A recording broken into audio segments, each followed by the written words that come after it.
Baiklah, kami dari kelompok 8 akan mempresentasikan hasil dari diskusi kami mengenai noise channel coding. Abstrak.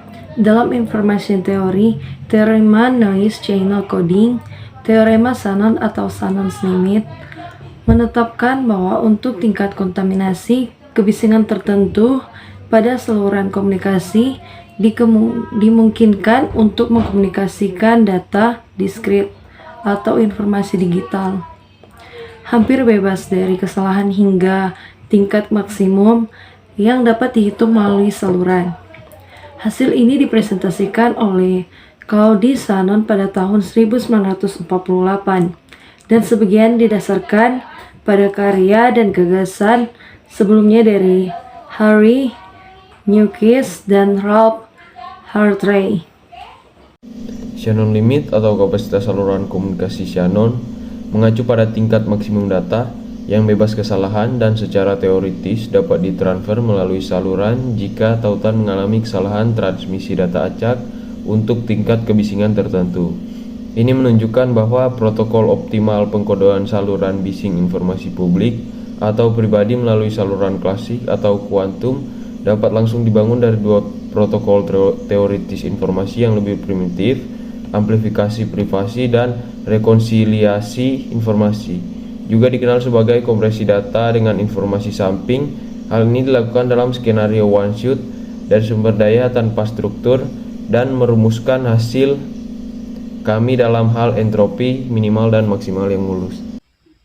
Dalam konteks teori informasi klasik ini, menunjukkan bahwa pada dasarnya semua protokol dua terminal dapat direduksi menjadi dua primitif ini, yang pada gilirannya diatur oleh masing-masing entropi minimum dan maksimum yang halus. Dalam konteks teori kehilangan informasi, dualitas yang baru-baru ini ditetapkan dari kedua protokol ini, berarti pada dasarnya semua protokol dua terminal dapat dibangun hanya dengan menggunakan satu primitif. Sebagai ilustrasi, ditunjukkan bagaimana protokol pengkodean saluran berisi yang optimal dapat dibangun hanya dari amplifikasi privasi. Apa itu noise channel? Channel atau saluran adalah perangkat yang memberikan output jika beberapa input dimasukkan ke dalamnya. Contohnya saluran telepon yang menghubungkan dua atau lebih set telepon. Penyiaran program dari pusat radio ke beberapa perangkat radio, jaringan internet, sistem saraf, dan lain-lain. Noisy channel atau saluran berisik adalah saluran yang secara umum mendistorsi pesan yang masuk. Contohnya ketika sambil berbicara melalui ponsel di dalam kereta listrik yang sedang berjalan. Umumnya kita tidak dapat mendengar dengan baik suara orang lain yang kita ajak bicara. Hal ini terjadi karena adanya interferensi jaringan telepon seluler dengan medan elektromagnetik yang disebabkan oleh listrik overhead kawat kereta api. Jadi di sini bilang M menyebabkan kebisingan sistem jaringan seluler. Bagaimana sebuah channel bekerja? Yang pertama, ekspresikan pesan untuk dikirim melalui saluran dalam hal serangkaian huruf yang dipilih dari a priori tetap alfabet.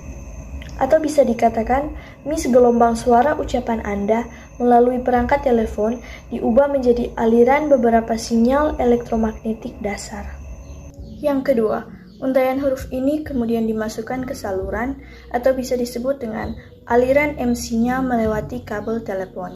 Yang ketiga, string huruf yang lain diproduksi pada output dari saluran atau bisa disebut dengan aliran M-sinyal yang diproduksi di penerima akhir saluran telepon. Dan yang keempat, rangkaian huruf output kemudian diubah menjadi pesan baru yang mungkin atau tidak mungkin sama dengan pesan aslinya. Atau bisa dikatakan sebagai aliran sinyal output M kemudian diubah menjadi gelombang suara yang pada gilirannya mungkin sama atau tidak sama dengan input. Teorema pengkodean noisy channel dan kebalikannya. Teorema pengkodean saluran bising Shannon mengatakan bahwa jika data tidak dikirim terlalu cepat, kode koreksi kesalahan itu ada, yang dapat memperbaiki semua kesalahan bit yang diperkenalkan oleh saluran. Sayangnya, Seinen tidak mendemonstrasikan kode koreksi kesalahan yang akan mencapai prestasi luar biasa ini. Sebenarnya, belum ada yang menemukan kode seperti itu. Hasil Seinen membuktikan bahwa itu ada, sepertinya selalu ada lebih banyak pekerjaan yang harus dilakukan. Bagaimanapun, itu seharusnya tidak menghalangi kita untuk mempelajari kode koreksi kesalahan yang umum digunakan yang tidak hanya menemukan jalannya ke semua sistem komunikasi digital, tetapi juga ke dalam CD dan kode batang yang digunakan pada barang dagangan. Kita masuk dalam contoh yang pertama, yaitu saluran biner tanpa suara. Di bawah aksi saluran 0 ke 0 dan 1 ke 1, jadi setiap bit dapat dikirim melalui saluran dengan cara yang bebas dari kesalahan. Masing-masing bit ditransmisikan tanpa gangguan melalui saluran. Jadi, setiap kali melihat keluaran saluran, akan ada satu yang dapat menyimpulkan tentang input saluran tanpa adanya error.